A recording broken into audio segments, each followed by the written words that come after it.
welcome to the Deep Dive.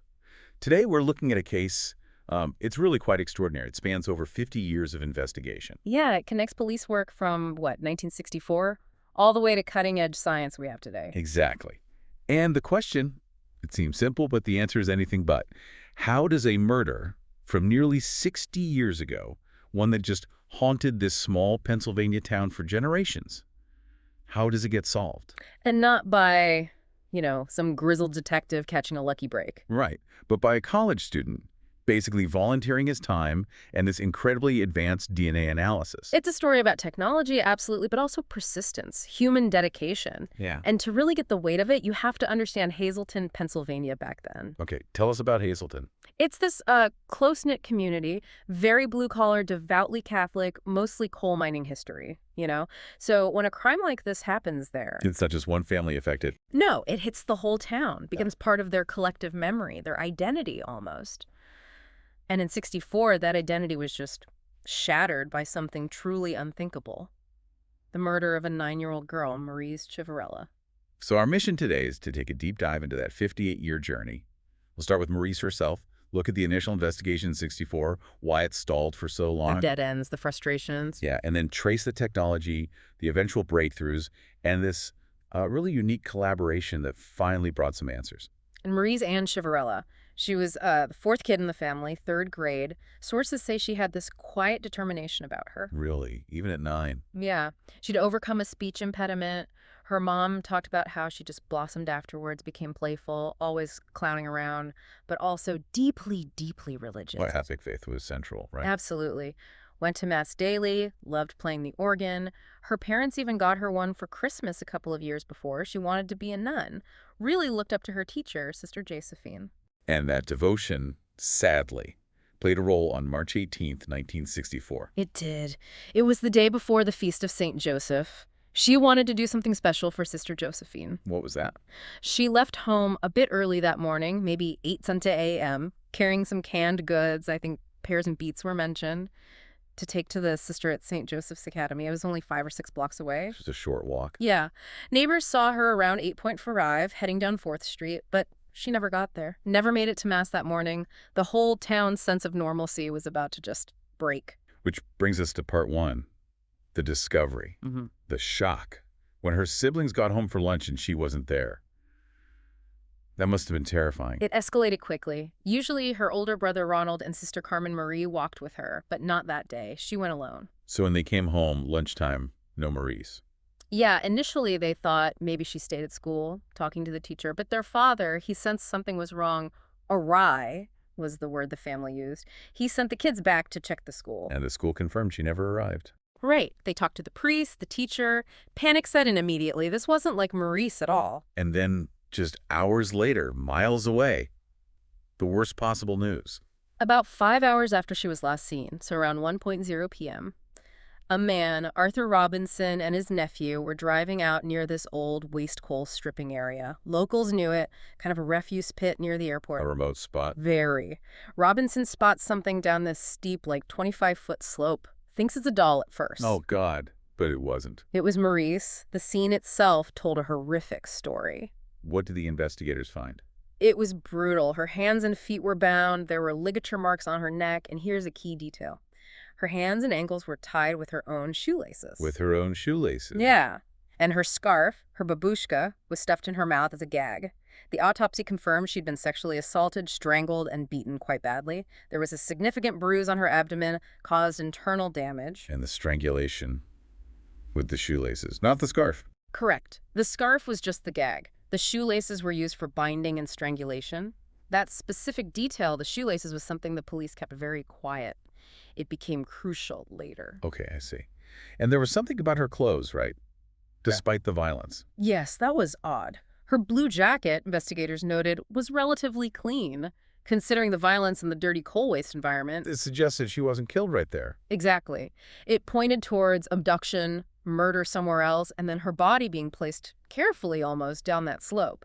And finding that spot, it strongly suggested the killer knew the area well. Local knowledge. I can't even imagine the impact on a town like Hazleton, a tight-knit, faith-based community.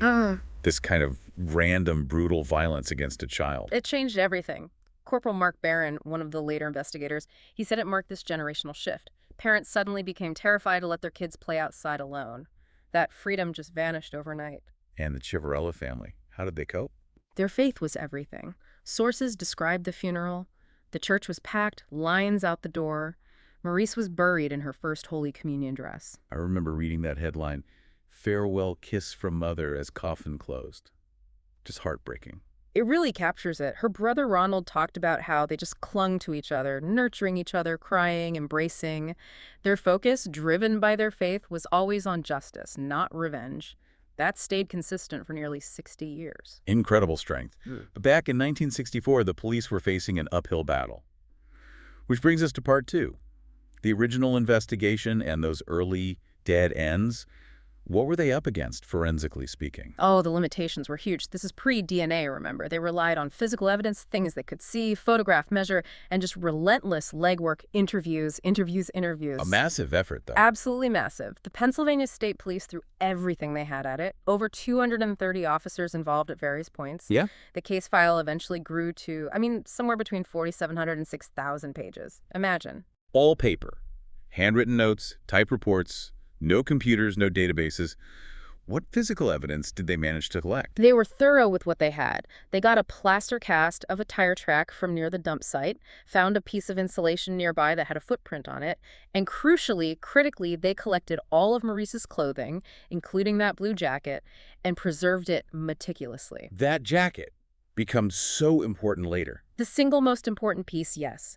But back then, their focus had to be local, right? Because of that remote dump site. Yeah, you needed to know where that was. Exactly. So they looked at family connections. Her dad owned a small grocery, the Little Market, looked at people in their orbit, known offenders in Hazleton, which led them pretty quickly to a guy named Bruce Hildebrand. Okay, suspect one. What was his deal? Hildebrand was known locally, had issues with alcohol, a bad temper, and interestingly, he owed Marise's father money from the store. A direct connection, then. And then, just 6 days after the funeral, March 30th, Hildebrand calls the police himself, says he doesn't want a polygraph, he wants to confess. He confessed. Voluntarily. Yep. They bring him in. He's reportedly sobbing, says he stole his sister's car, saw Marise, offered her a ride, took her out to the dump site. Sounds like they had their man. Why didn't it stick? Because of that detail, the police held back. The shoelaces. Hildebrand confessed to strangling her with her scarf. Ah. He got the crucial detail wrong. Exactly. He was repeating details that were likely public knowledge or speculation, mixed with his own guilt and depression. He apparently said he just wanted to be done away with. He recanted pretty quickly, and without that specific knowledge, they couldn't hold him. Shows the danger of false confessions without solid proof. Wow. Another dead end. But then came suspect 2, Harold Nicholas. And things got darker. Yeah, Nicholas lived near the Chiverellas, very close, actually, and he had a record described as a sexual deviant past. Police interviewed him, felt his story had holes, didn't quite add up. So they asked him for a polygraph. They did. Scheduled it for 9 a.m., May 12th, 1964. And he didn't make it. He didn't show. That same morning, Harold Nicholas was found dead in his car, near the coal stripping area where Marise's body had been discovered. Near the crime scene. He committed suicide. Carbon monoxide poisoning. For the troopers working the case, the timing, the location, it screamed guilt. Why else kill yourself right before a lie detector test, right near where the victim was found? It seems almost like a confession in itself. Many thought so, but it wasn't proof. They couldn't definitively link him. They collected hair samples from him, put them in evidence, hoping maybe someday. But in 1964, that was it. His suicide just added another layer of tragedy and unresolved questions. Man. And they even looked for connections to other cases, right? Yeah. Another young girl murdered nearby. Yeah, Carol Ann Doherty, 9 years old, Bristol, PA, murdered in 1962. Also sexually assaulted, strangled. Similarities were there. Police looked into people who might have been in Hazleton from the Bristol area around the time of Marise's murder, I think for a basketball game. Did that lead anywhere? No. They cleared the Bristol connections. The leads just evaporated. Hildebrand's confession fell apart. Nicholas was dead, but unproven. The case went cold, officially cold, for 43 years. That massive file just sat there. 43 years. It's hard to fathom. Which brings us to part 3. The thaw. The DNA breakthrough. We jump decades ahead now, from tire tracks to microscopic evidence. And it all comes back to that evidence preservation in 1964, that jacket. In 2007, the Pennsylvania State Police decided to try again. Resubmitted Marise's clothing to the lab, hoping new technology could find something missed back then. And it worked. It worked. The lab found seminal fluid on her blouse, and from that they were able to generate a viable DNA profile of an unknown male suspect. After 4 decades, a genetic fingerprint of the killer. That must have felt like a massive step forward. Finally, something concrete. Huge. A real vindication for the original investigators, But that victory lap was short-lived. It led straight into another wall, the CODIS failure. CODIS, the National DNA Database, they ran the profile. Immediately. CODIS, the Combined DNA Index System, primarily contains DNA profiles from convicted felons, arrestees in some cases. It uses a specific type of DNA marker, STRs, short tandem repeats. So they put the profile in. And got nothing. 0 matches. A complete blank. Why? What did that mean? It was disappointing, obviously, but very telling. It strongly suggested one of 2 things. Either the killer was dead by 2007, or he'd never been convicted of a crime serious enough to require his DNA sample to be entered into CODIS. So the system designed to catch criminals couldn't catch this one. Right, because he wasn't in the system. And for traditional DNA forensics at the time, that was often the end of the road. The investigation stalled again for another 10 years. Unbelievable. They have the killer's DNA, but no way to put a name to it using the standard tools. That perfectly sets the stage for needing a completely different approach. Precisely. Fast forward to 2017. A new team takes over the cold case. Lieutenant Devin Brutowski, Corporal Mark Barron. They looked at that 2007 DNA profile, the CODIS failure, and realized they needed to think outside the box. The limitation wasn't the DNA, it was the database. CODIS is a closed system. They needed an open one. Exactly. Which meant exploring forensic genetic genealogy. In 2018, they teamed up with Parabon Nanolabs. Parabon. They're pioneers in this field, right? Yeah. Using DNA for genealogy and phenotype sketching. They are. Parabon took that original DNA profile, which was likely in the STR format used for CODIS, and they generated a different kind of profile using SNP's single nucleotide polymorphisms. Okay, SNPs versus STRs. What's the key difference for an investigation like this? Think scale. STRs, like CODIS uses, look at maybe 20 specific locations on the genome. You need a very close match, like a suspect already in the system. SNPs look at hundreds of thousands of locations. It's way more data points. So it's not for finding the person directly. No, it's for finding relatives. Even distant ones. 4th, 5th, 6th cousins, maybe, who have voluntarily uploaded their own DNA profiles to public genealogy websites. Like GED Match or Family Tree DNA? Exactly. Those sites allow users interested in family history to compare their DNA. Parabon could take the killer's SNP profile and search for distant relatives in those public databases. And alongside that, Parabon also generated those phenotype sketches, predicting the killer's appearance. They did. Released them in October 2018, showed what the suspect might have looked like at ages 25, 40, and 60, predicted Caucasian, brown or black hair, likely green or hazel eyes. Did those sketches generate leads? About 30 tips came in, but unfortunately none of them panned out, so the sketches didn't crack it. The real work was going to be in the genealogy, trying to build a family tree back from whatever distant matches the SNP profile turned up. Which is where things get really interesting, because the person who took on that massive genealogical puzzle wasn't a seasoned detective or a professional genealogist from Parabon. Nope. This is where the story takes a truly unexpected turn. Part 4. Enter the volunteer genealogist. Okay, set the scene. February 2020. We meet Eric Schubert. He's 18 years old, a freshman history major at Elizabethtown College, which is maybe 80 miles or so from Hazleton. He's reading about cold cases online, comes across Marise Chiverella's story. And he just decides he can help. An 18-year-old kid. Pretty much. He had developed some serious genealogy skills, apparently. He felt compelled by the case, so he sends an email to the Pennsylvania State Police basically saying, hey, I think I can help you with this cold case, and I'll do it for free. I cannot imagine the reaction of the barracks. Okay, kid. Right. Skepticism had to be high. But LT Brutowski and Kirill Barron, they agreed to meet him on campus at a coffee shop. And the meeting itself was memorable. Oh, yeah. Schubert shows up totally prepared, like full-on job interview mode, has a resume, a portfolio showing his genealogy work, his successes. The investigators offer him coffee. And he orders apple juice. He politely declined coffee and asked for apple juice. Barron and Brutowski apparently look at each other like, okay, the kid with the apple juice. He's serious. They were impressed by his preparation and his quiet confidence. That's incredible. So they decided to trust him. give him access to the sensitive genetic data from Parabon? They did. They gave him the SNP profile information. And the first hurdle was just how distant the matches were. Parabon had run the profile through GED match. And the closest hit was? Maybe a sixth cousin. Super distant. Sixth cousins share a tiny, tiny fraction of DNA. Building a family tree back from that to identify one specific person.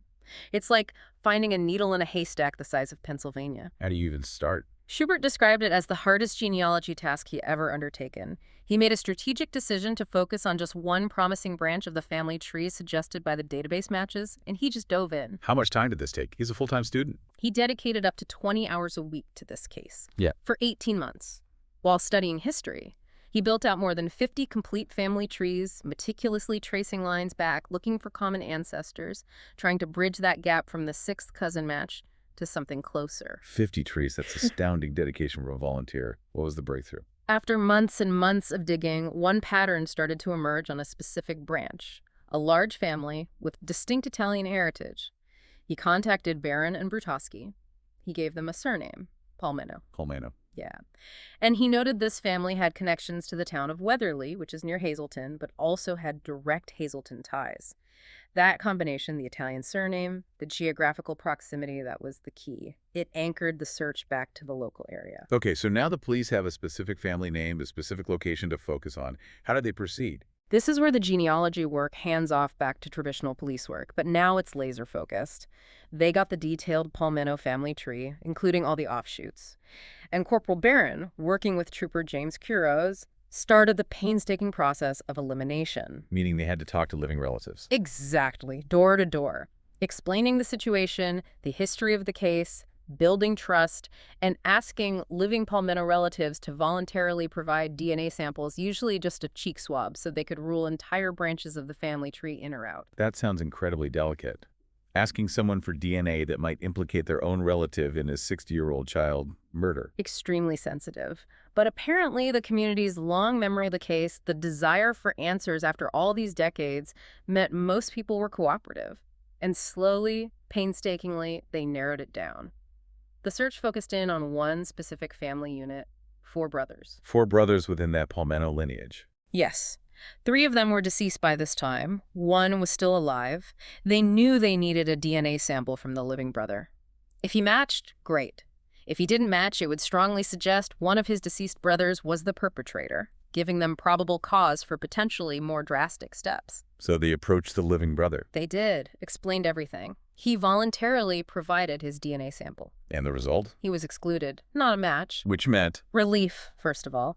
But it meant the focus now shifted entirely to the 2 remaining deceased brothers, Frank Forte, who had been cremated after his death, and James Paul Forte, who died in 1980 and was buried. One of those 2 men had to be the killer. Okay, part 5. The final identification. This is where it gets legally complex, dealing with deceased suspects. Yeah. How did they rule out Frank Forte, the cremated brother? Cremation destroys DNA, obviously, so they had to find secondary sources. They tracked down Frank Forte's widow. She was cooperative and provided investigators with items he had used personally, 2 hairbrushes and an electric razor. Could they get DNA from those after all that time? They could. Forensic labs are amazing. They extracted DNA profiles from the hairbrushes and the razor, ran the comparison against the crime scene DNA. And? No match. Frank Forte was excluded. Which left only one name. James Paul Forte, also known as James Paul Forte. He became the sole remaining suspect. He was 22 back in 1964 when Marise was murdered, died of a heart attack in 1980, aged just 38. What do they know about him? What was his life like? On the surface, pretty normal for Hazleton back then. He was a bartender, also sold bar supplies. He was an Army veteran, served during the Cold War.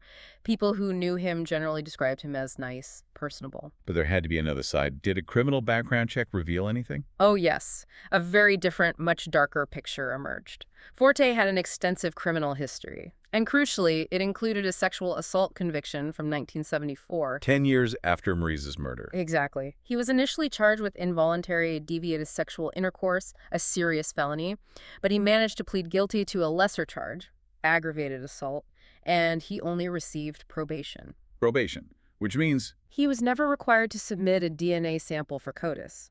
That explains the 2007 dead end. He slipped through the cracks of the system back then. And did the details of that 1974 assault match Marise's case at all? Strikingly so. The police reports showed that the victim in the 1974 assault had been abducted on Alter Street in Hazleton Okay. and then taken out to the exact same remote coal-stripping Crefuse area where Marise's body had been found 10 years earlier. The same dumping ground. The exact same area, the methodology, the location.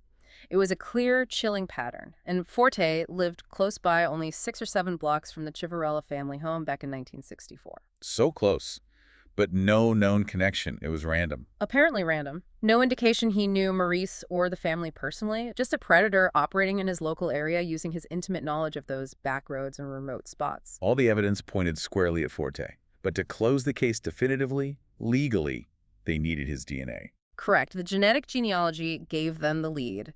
The criminal history and the MO similarities built the case. But for court standards, for absolute certainty, they needed that direct STR DNA comparison. And since Forte had no known children to test, They had to exhume his body. it was the only way. They obtained a search warrant, and in January of 2022, nearly 58 years after the crime, they proceeded with the exhumation of James Paul Forte. I read there's a strange moment during the exhumation itself. Yeah, a poignant anecdote. The cemetery workers were having a really tough time getting through the steel burial vault around the coffin. It was thick metal. They finally managed to break a small, maybe 2-inch slit in the casing. Yeah. And suddenly the 6 to 8-inch metal crucifix that must have been inside the vault somehow popped out through that tiny opening and clattered onto the ground. Oh. The investigators who were there, Barron and the team, they took it as well as a sign.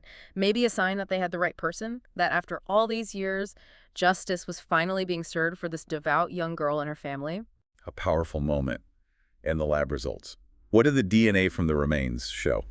The results came back on February 3rd, 2022. The DNA extracted from James Paul Forte's exhumed remains was a perfect match. An identical STR profile match to the semen stain recovered from Marise Chiverella's jacket back in 1964, preserved all those years. A perfect match. How certain? The odds were astronomical, like 1 in septillions, a number with 24 zeros after it. Absolutely definitive. James Paul Forte was the killer. The case was officially closed. Closed, but no charges possible, since Forte died in 1980. Still, the emotional impact must have been huge. For the family, for Hazleton. Immense. As Corporal Barron said, Marise's murder changed the town. Solving it, even after Forte was long dead, it felt like restoring something fundamental that had been broken for nearly 6 decades. And the Chiverella family's reaction? It was just remarkable grace, wasn't it? Truly. After waiting almost their entire lives for answers, the siblings expressed profound gratitude to the investigators, to Eric Schubert. They talked about the emptiness always being there, the sorrow, but also relief. What did they say specifically? Ronald Chiverella mentioned the relief in knowing the individual isn't out committing the same crime and hurting other young girls. And his sister, Carmen Marie Ratzke, she emphasized what their parents taught them: seek justice, not revenge. She said hate wasn't the way because it would have destroyed their family too. Just incredible perspective. This case really stands as a landmark then. Oldest cold case solved with genetic genealogy in Pennsylvania, one of the oldest nationwide. Which brings us to part 6, the legacy, the future. Let's talk more about the tech itself. Yeah, the significance of FGGS, forensic genetic genealogical DNA analysis and searching, is hard to overstate. It's shifting how cold cases are approached, moving beyond the limitations of closed databases like CODIS. Remind us again of that core difference. Why could FGGS succeed where CODIS failed for this case? Okay, so CODIS uses maybe 20 STR markers, needs a direct hit on someone already in the criminal justice system database. Forte wasn't in there, so dead end in 2007. FGGS uses hundreds of thousands of SNP markers. That high-resolution data lets labs like Parabon search public genealogy databases, sites like GED Match where people voluntarily upload DNA to find relatives. So it's not finding the killer directly in the database. Right. It's finding a distant cousin, like that 6-cousin match Eric Schubert started with.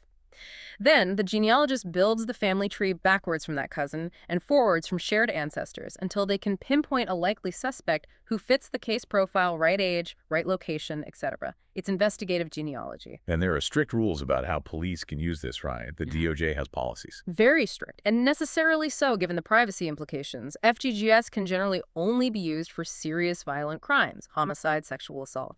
And critically, investigators must try CODIS first. Only if CONUS fails, like it did here, can they consider FGGS. What about accessing those private genealogy databases? Can police just browse them? No. The databases themselves have to allow law enforcement searches, and many have specific portals or procedures. And even then, the result of FGGS is only considered an investigative lead. It's not probable cause for arrest on its own. It just points you in the right direction. Exactly. It points you to someone like James Paul Forte.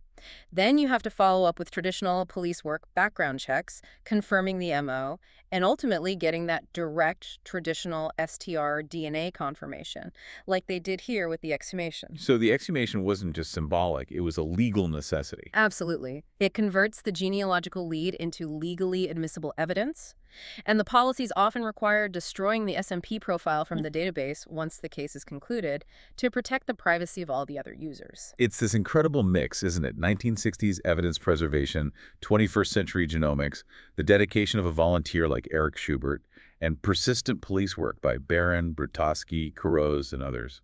The Chiverella case is almost a textbook example of how these elements have to come together. It shows that old evidence is never truly dead, science just finds new ways to make it speak. So summing up, we have Hazleton in 1964, this horrific crime. Decades of police work hitting dead ends. Then DNA miraculously survives on a jacket for nearly 60 years. And finally, a young volunteer traces impossibly distant family lines to find the killer. It really underscores that breakthroughs often come from unexpected places, and persistence pays off, even across generations. And as we wrap up this deep dive, it leaves us and leaves you, the listener, with a really potent question to think about, especially considering those privacy rules we just talked about. The Department of Justice guidelines for using forensic genetic genealogy are pretty strict, right? Designed to protect privacy, requiring CODIS checks first, rules about deleting data. Yeah, they try to balance investigative need with civil liberties. Yet, this whole incredible solve, bringing justice for Marise after 58 years, it hinges entirely on the fact that ordinary people voluntarily shared their most personal genetic information online just because they were curious about their family history. Right. Without those volunteers uploading to GED Match and similar sites, Eric Schubert would have had nothing to work with. The police would still be stuck.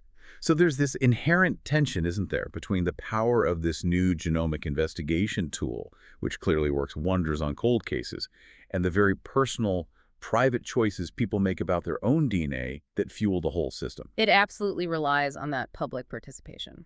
Which leads to the big question.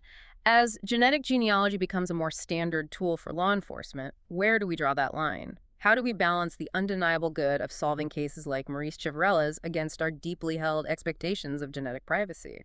It's a conversation that's only going to get more complex as technology evolves and more of our data becomes accessible, something to definitely think about.